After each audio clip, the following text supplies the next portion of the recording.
Geert, one of the things that I notice a lot is that companies that have a strong vision, many companies do have a vision or strategy, but still they struggle a lot with aligning the people in their organization. And of course, the bigger the organization, the bigger the struggle to actually let them walk in the right direction. How do you make sure that people start doing the thing that you actually want? Yeah, really executing your vision. Yes. Yeah, I think it has to do a lot with culture, the culture within your company and how people treat each other, how teams work. So let's dive into that a bit deeper. Yeah, let's do a podcast on that. Okay, let's go. The Lead Podcast, a podcast for leaders in engineering, architecture, and development. Okay, so welcome to the Lead Podcast. Today we want to talk about building an open and honest culture that will actually lead into being able to realize your digital vision, that the things that you want to achieve as a modern company, how can I actually achieve those? Yeah, and I think it's not only about, well, the technicalities of realizing your vision in terms of choosing the right technology or choosing the right product to build or having that great business idea. It is also about how to make sure that people actually believe in the vision that work for you so that they can also execute the things that they need to do in the right way. And furthermore, it's not only about executing that vision, but also how do you deal with all kinds of unpredicted stuff that happens in the market? Yeah, in the current market, a lot of fluctuation, a lot of new technologies also popping up. So how can you cope with those as well? How can you add those to the vision? And how can you steer your ship into the right direction, adding these changes to your company? A lot of people say they're working in an agile way, but that's often a very different thing compared to actually being agile compared to your vision. So, Rene, what are the main things that block us from executing this vision in a good way? Yeah. So if we focus on the more cultural aspect of things, I think lack of alignment is one of the things that comes to mind, where people actually not really know what they are working on, or they have their own ideas on what needs to be done. So they all handle in the best interest and they're in the best intentions. But well, if everybody goes a different way, then it doesn't align and it doesn't end up in being a good result. But that's often also because they don't know, they don't have the right information, the right things at their disposal to do the right job, right? They are put in this certain silo or a certain layer. They get only a subset of the vision or only a subset of the message, or they do not completely and fully grasp the whole complete idea. So that the reason can be multiple, but in the end they act in their best interest, but only on a part of the thing that they want to reach. So that is more on the positive side. And what I think personally on a more negative side of things, sometimes it's also through politics that happens, where people maybe even understand where they will go to, but in their best interest, they handle differently. And they start doing all kinds of political actions and make sure that they will end up as the winner and not the company. So that is a more negative thing, and that is also a cultural thing. And if you have them both, lack of alignment and politics, I think that is the result is slow-moving companies that we all know, where the vision is not too bad, but well, execution power is below zero. Yeah, and those companies are getting surpassed by a lot of those newer companies with culture that actually do empower the people. Yeah. So a good example, maybe refer to a book that we both read, Powerful by Patty McCord. she worked at Netflix and was part of that the Netflix culture that they started from. Of course, famous from their culture deck that they created as well, where she had a big part in. I think they have a lot of great examples on how to get from this vision and this lack of alignment to actually executing this vision. Yeah, and I think there are more books on the whole Netflix story. So there is this book of McCord that focuses more on the cultural side of things and the HR and how to build its culture. And we are going to discuss a lot of that. Yeah. There is also the book of Reed Hastings, the CEO of Netflix, that also talks a little bit about this. It calls No Rules Rule, and that is all about how they work within Netflix. And there is also the founder of Netflix, but they all came from a same mindset, where they really believed in full autonomy and trust in the people. And I think that Patty McCord in the book really describes it very well. She breaks it down in a number of things. And the first thing that she starts with is that, well, where we also started the episode, knowing the business. How do you make sure that all the people know what we are actually doing? Yeah, and it's not about becoming the next Netflix, right? Netflix is just an example where this happened and where they take the examples from. But this goes for any kind of company. Knowing the business is key for everyone within the company. If you're a developer just working on building some features, you need to know, why are we building this? What does building this cost?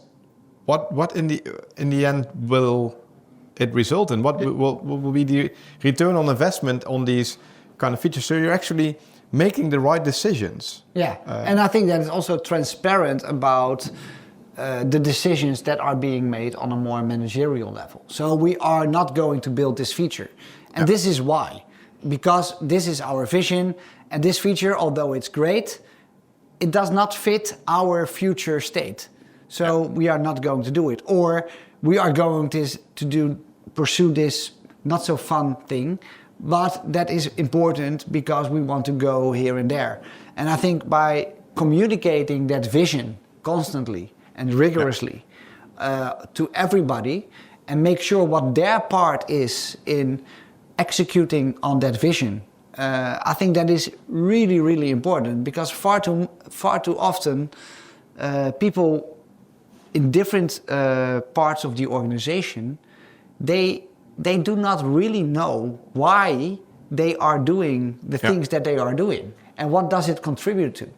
Yeah, I think it goes for building new things, but it also goes for like all the things that happen at a company, going through certain struggles within the economy and those kind of things.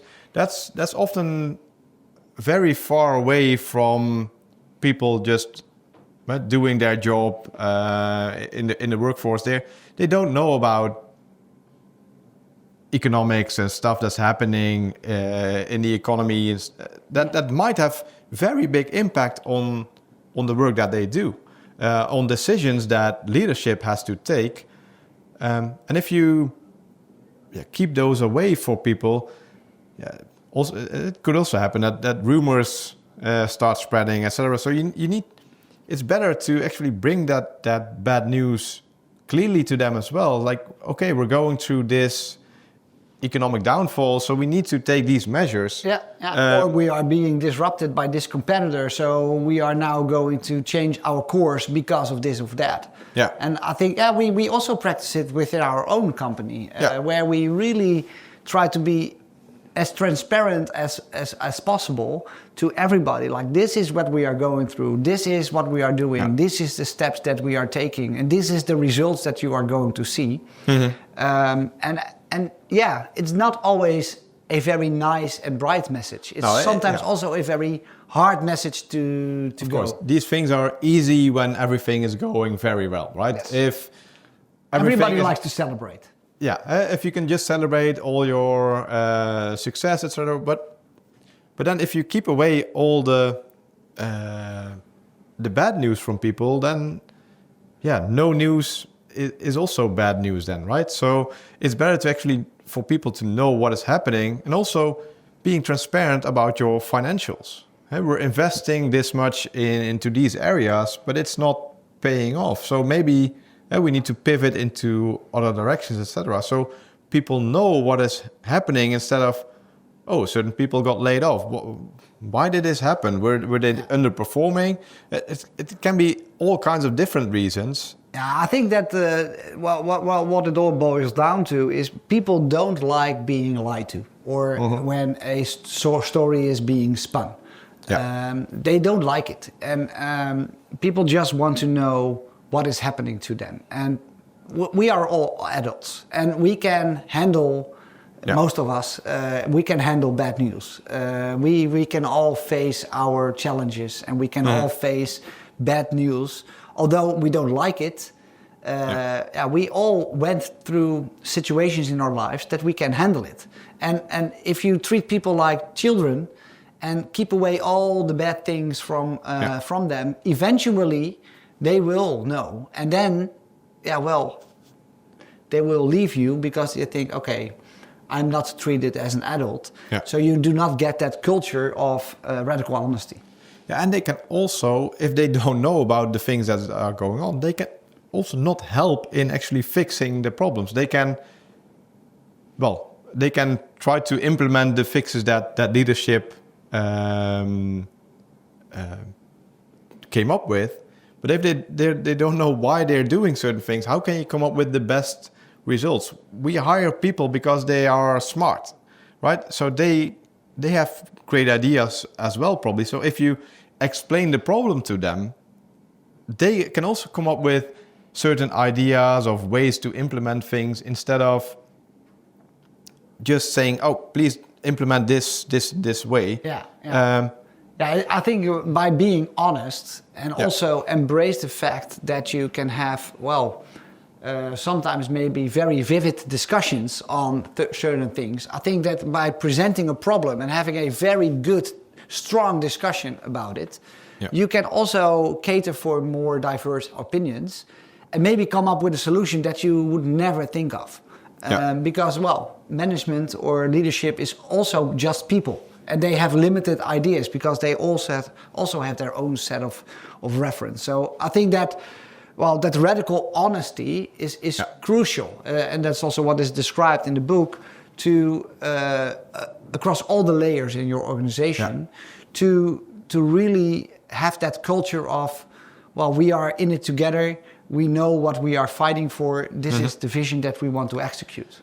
Yeah, I think also in the book that of Patty McCord, when she talks about radical honesty, they also talk about fact-based feedback and those kind of things. So when you have discussions, you actually are talking about the same things, right? So that is also, it's not personal attacks against anyone. It's just there are certain facts, and we need to come up with a solution for this. Yeah. And let's have everyone's opinion, or if anyone has an opinion about how to fix this, let's see what is the best solution and go for there. Yeah, but I think we touched on that topic multiple times in many episodes already. And then again, you cannot have these discussions or these conflicts or whatever good conversations with each other if you don't have the trust within the team or within the organization. And I think that is also where an organization has a big responsibility in hiring the right people and giving them the right jobs. Because I think that if you have micromanagers that constantly tell everybody what to do and what to say, and maybe constantly push people into get to work instead of discussing, you will not get the culture where this happens. So it also asks a lot about your whole managerial level and what you expect of those people. that trust is it's a psychological safety that people need to speak up, to come up with ideas that will not get knifed down again when the micromanager thinks, well, I promised this and this by these dates, so we need to execute on this right now.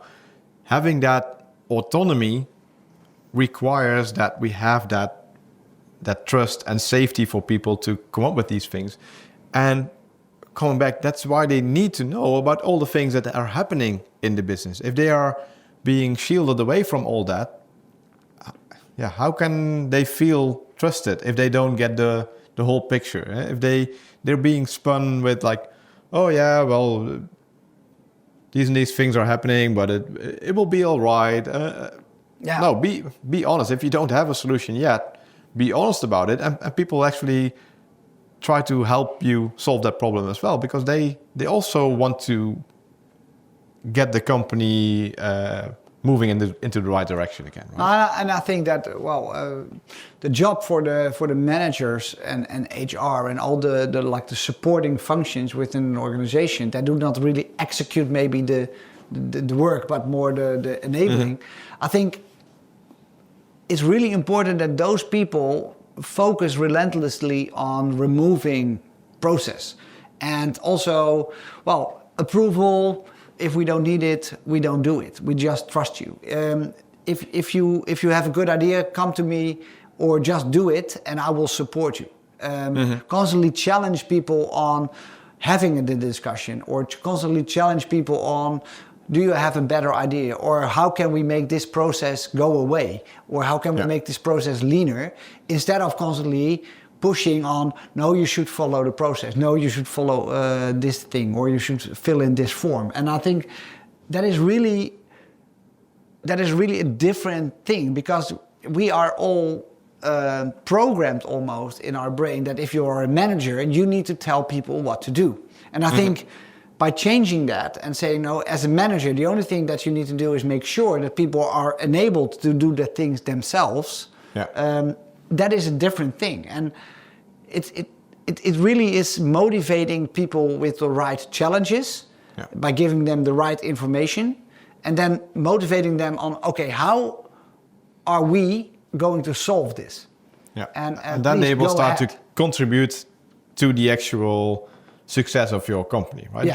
That's where they will see, we can actually start improving here and here and make these changes that will actually fix these problems within our company, or we can do these kind of things that will lead into new business, new customers. And then make it happen. I think then the job as a manager is then, okay, great idea. We are going to make this happen. Instead of, okay, I will take it and then I will get all the credits. No, we are going to make you shine. And I think that people really want that. People want to have that foot between the door. They want to have impact. They want their ideas to contribute to the success of the company.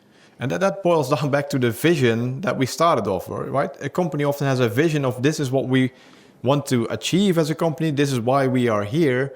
And when everyone in your workforce is actually all having this vision in their mind and thinking they are contributing to that vision, that leads into a flywheel that will go better and better. Yeah, but I think that having said all of that, it all starts with the hiring of people, right?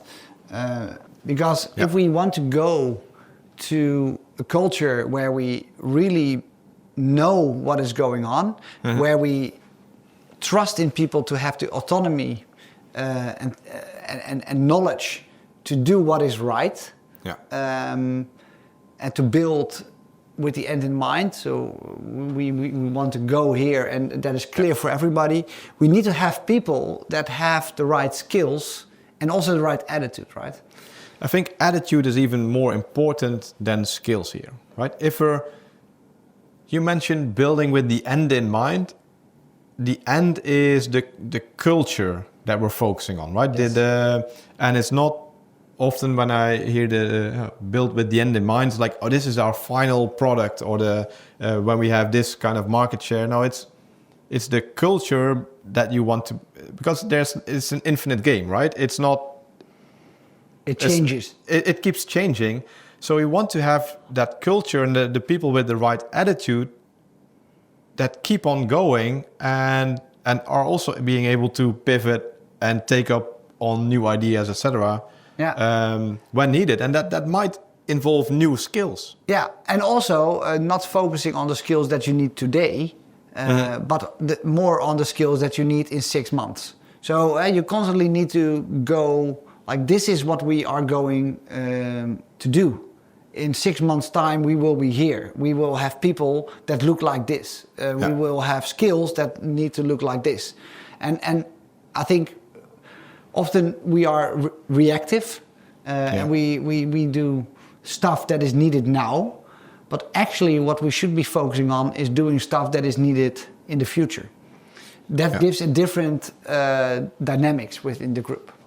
Yeah, but what I also think is when we're creating this organization, it starts with leadership showing the right examples as well. You need to show that same culture, the same aspects as you want to see, the same attitude that you want to see in your employees as leadership yourself. You need to be honest as well about things. You need to be open, sharing those financials, even if they're bad, etc. Right? So it starts from there, and then it trickles down through as many layers as you have within your company, because these are not things that you can do easily within one department, for example. Of course, you can be open from as a manager to your employees within your department and being as open and honest as possible, but if you really want to do this as a company, it needs to come from the top down. Yeah, but still, I think that also what I mentioned earlier, maybe it's not for everybody. We talked about lack of alignment in politics. Some people really like to do politics, but people that are in it for that, they might not be the right fit for your company to actually achieve that culture of open and transparency and radical honesty, where we are all in it for just one goal, and that is to make the product or the company successful. And so hiring for the right attitude and skills is really, really important. And so it already starts with the hiring process. Okay, what is it that we are looking for? Is it clear? What kind of behavioral aspects are we looking for? And how are we going to test that within the hiring interview? Yeah, I think it's when you look at all these job postings where they look for people, very often I only see skills that are needed. And of course, they say you need this and this mentality, but it's always the same, right? It's nothing really that they are focusing on. I think that's really, I would rather see that more. Like we're looking for someone with this attitude, with this kind of personality to take on challenges that they might not know how to fix initially. Things will not be easy here, right? I think defining the behavioral traits that someone should have within the company to be successful within the company, and I think that is really nice, because you can use that in the hiring process and say, well, this is what we expect from people that start working here. But maybe even more important, it is also a great baseline and measure throughout the journey that people make in your company. Because maybe they are great when you hire them, but for whatever reason, they start changing their behavior. And then with your open culture, you should give them feedback. This is what I see, and this is what the behavior is that we all agreed on, and there is a mismatch here. So what are we going to do about it? Or maybe even say, well, this is maybe not the cultural fit anymore. Maybe you need to find something else. Yeah, that's again back to that radical honesty as well, right? It's honesty is about things that are happening within the company, but also how are you performing as an employee within this company? Do you still fit, or well, might there be some other challenges that fit you better, or maybe even, as you said, find something outside of this company because there doesn't seem to be a fit anymore. I like the analogy that is mentioned also in the book. Like we are a professional sports team within the company. We are not a family. Mm-hmm. And I think that is a really nice metaphor, because in a family you cannot just say, okay, maybe you should find another family, because you will always be family, and you need to fix it anyways within this group. Yes, and that's and that is not the case, because also in a professional sports team, if the defender is not playing right, then maybe we will find another defender that can actually do a better job, and then we will change. We do a line change. And then, maybe the defender is going to be unhappy and will leave. But that is fine, because, it is a professional relationship. And I think that is really important. Because I see it in a lot of LinkedIn posts, like, I joined the company X family. And then I always think, it's not a family. It's a professional sports team. I really like the metaphor. Yeah, and often when I see people posting these kind of things, like, it feels like a family because I have a lot of fun with these people and I trust them. But if you're in a high-performing sports team, you also trust these people. You can also have fun with them. You can have all the good things with a team as well, except for you don't have the long-term till the death do us part relationship with them, right? Exactly, and I think that is really crucial in how you look at building a team. It's not a family, and you can also decide to and I think it also makes the rest of the team better if you make these kind of decisions sometimes, right? If someone is lacking, and it doesn't have to be skill based, right? It can also be just the attitude of that person, or how he's picking up work or whatever. If the rest of the team thinks they will be better without this person, they also see that in the end they become a better team without that person. Yeah. So for the rest of the team, it has a positive benefit that person will not be there. And of course, there's different ways of how can we maybe this person would fit better in a different team within your organization. It doesn't have to be that there's just no room for that person. But making the team, and also having that feedback within the team itself, like who should be, give feedback to each other in the team. Are we performing on the right level? Who should improve on what levels, what areas? I think that creates teams that perform better and better and better. Yeah. Moving away from that slowness in realizing the vision that we started off with. Yeah, I like it. They call that talent density. I keep the density of your talent high, because if it slows down on whatever part, the whole group will be slower.